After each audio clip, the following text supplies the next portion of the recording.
Ada orang mengatakan bahwa Israel teroris. Saudara, saya mengajak sedikit berpikir jernih ya. Kalau misalnya benar itu Israel teroris, tentunya di beberapa negara pasti ada perwakilan-perwakilan Israel. Atau setidaknya kita mendengarkan berita-berita bahwa negara ini pergi ke Israel untuk belajar teroris. Tetapi kan tidak ada, saudara. Mau bagaimanapun saudara melenyapkan Israel, nggak bisa. Salah satunya cara adalah bagaimana kita menerima Israel dan kerjasama dengan Israel. Mesir sendiri, saya pernah membaca artikel, pemimpinnya mengatakan bahwa menyesal dari dulu tidak kerjasama dengan Israel. Dan benar kata Alkitab. Ini kata Alkitab loh, kata firman Tuhan. Siapa yang mengutuk Israel akan dikutuk.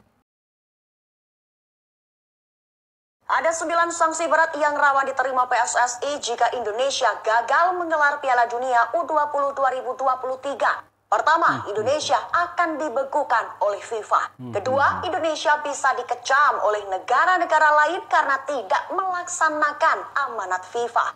Kemudian Indonesia tidak bisa mengikuti kegiatan yang berhubungan dengan kalender FIFA. Keempat, Indonesia tidak akan memiliki kesempatan kembali untuk dipilih FIFA menjadi tuan rumah ajang olahraga. Selanjutnya, Indonesia akan dicoret sebagai kandidat tuan rumah Piala Dunia 2034. Keenam, Federasi Olahraga Dunia akan mempertimbangkan tidak memilih Indonesia sebagai tuan rumah pesta olahraga termasuk Olimpiade. Indonesia akan dikecam karena bertindak diskriminatif.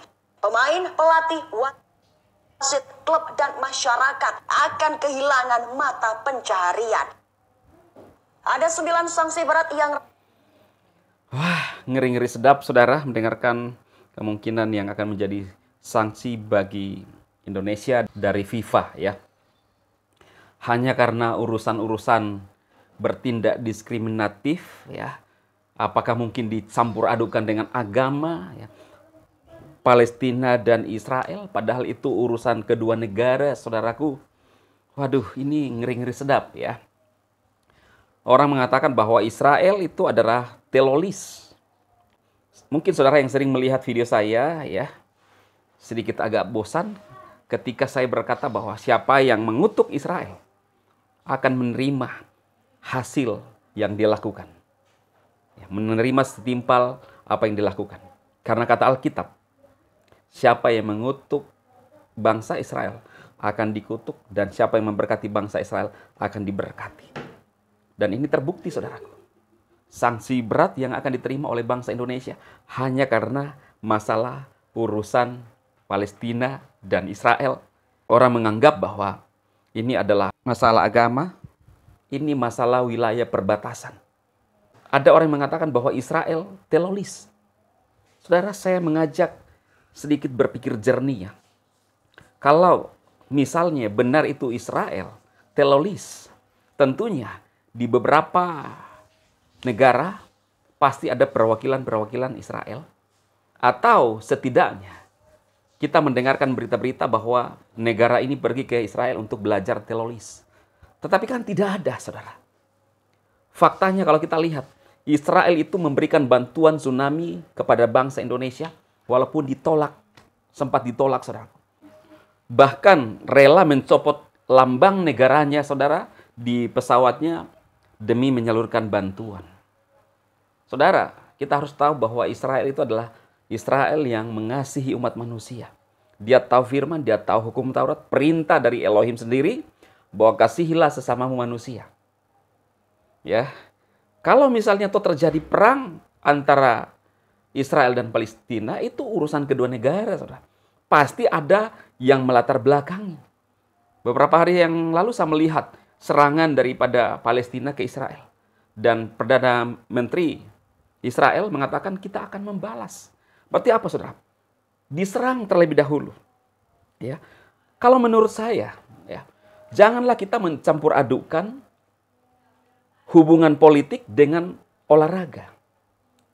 Kalau kita bertindak seperti ini, otomatis persepak bolaan kita akan mundur. Itu akan terjadi. Dan ada banyak orang yang kehilangan pekerjaan seperti yang saudara dengarkan tadi. Dan benar kata Alkitab. Ini kata Alkitab loh, kata firman Tuhan. Siapa yang mengutuk Israel akan dikutuk. Tapi siapa yang memberkati akan diberkati. Tahu nggak saudara, Mesir adalah musuh Israel dari dulu. Bahkan pada tahun 1949, Mesir memimpin negara-negara Arab, beberapa negara Arab untuk menyerang bangsa Israel. Dan berhasil dimenangkan oleh bangsa Israel hanya dalam waktu 6 hari. Melawan beberapa negara. Kenapa? Israel itu diberkati Tuhan, saudara. Mau bagaimanapun saudara melenyapkan Israel, nggak bisa. Salah satunya cara adalah bagaimana kita menerima Israel dan kerjasama dengan Israel. Mesir sendiri, saya pernah membaca artikel, pemimpinnya mengatakan bahwa menyesal dari dulu tidak kerjasama dengan Israel. Karena itu siapapun yang melihat video saya, mungkin tidak kebetulan. Pikirkan ini. Para petinggi-petinggi negara ini, pikirkan. Jangan hanya terus ada kebencian tanpa kita tidak tahu permasalahan yang sebenarnya. Ya, pisahkan saudaraku. Jangan sampai kita seolah-olah membela Palestina tetapi menghancurkan bangsa sendiri. Tidak bisa maju, tidak bisa berkembang. Saudara, ini akan terjadi. Karena itu pikirkan sekali lagi. Saya tidak bermaksud untuk memprovokasi saudara, tidak. Tetapi ini adalah kebenaran Alkitab. Mesir, orang-orang yang kerjasama dengan Israel pasti diberkati Tuhan. Karena Israel adalah bangsa yang diberkati dan bangsa pilihan Tuhan, saudara. Ini adalah kebenaran Alkitab. Ya, kebenaran iman saya. Ya, di sini ada Alkitab, saudara. Ya, yang membuktikan dia adalah bangsa umat pilihan Tuhan. Dan siapa yang mengutuk Israel? Sekali lagi, Alkitab berkatakan dikutuk. Ini kata Bileam, saudara. Tahu nggak cerita Bileam di Alkitab? Bileam ini adalah seorang, kalau zaman sekarang adalah petenung. Balak memanggil Bileam untuk menyerapah Israel, untuk menyumpah Israel. Mau dikutuk, saudara. Tetapi pada saat dia mau mengutuk bangsa Israel, firman Elohim itu menguasai dan ada di dalam mulut Bileam. Sehingga bukan kutuk yang keluar, tetapi berkat. Dan dia berkata, diberkatilah engkau. Siapa yang mengutuk engkau akan dikutuk. Siapa yang memberkati engkau akan diberkati. Ini adalah firman Elohim yang ditaruh dalam mulut Bileam. Dan itu pasti terjadi. Ini pesan saya, saudara. Ya, sekaligus juga membuka mata kita buat saudara-saudara ya seiman, di mana beberapa pemimpin-pemimpin daerah, kepala daerah yang menurut saya blunder. Ya, jujur, saudara, saya pribadi simpatik dengan Pak Ganjar, tetapi setelah ikut mengomentari dan menolak tim Israel, saya melihat bahwa terbuka yang aslinya, terbuka yang sebenarnya, saudara. Bagaimana ketika memimpin bangsa ini, ya, melibatkan, mencampur adukkan olahraga dengan politik. Kita anak bangsa menginginkan kedamaian, keamanan, tidak ada diskriminasi, semua setara. Ini yang kita inginkan. Saya sebagai hamba Tuhan, ini pesan saya kepada saudara seiman. Juga siapapun yang menyaksikan, karena ini adalah zaman media sosial, saudaraku. Saya ingin cinta damai. Saya ingin tidak ada kebencian buat sesama, bahkan bangsa-bangsa manapun. Supaya kita bisa maju, bisa bertumbuh. Jangan mencampur adukan dengan agama. Ini yang membuat kita sulit untuk maju. Tetapi ya kembali lagi, ya, itu menjadi hak setiap orang. Biarlah apa yang saya sampaikan, saudaraku, ya, memberikan satu pemahaman kepada saudara-saudara seiman bahwa memang di Alkitab sudah dituliskan bahwa orang yang memberkati Israel akan diberkati. Dan terbukti, ya, ada yang harus kita tanggung akibatnya dari FIFA sendiri. Bukan karena FIFA salah, saudara. Ini aturan. Saya heran masih ada orang menyalahkan FIFA. Enggak, saudaraku.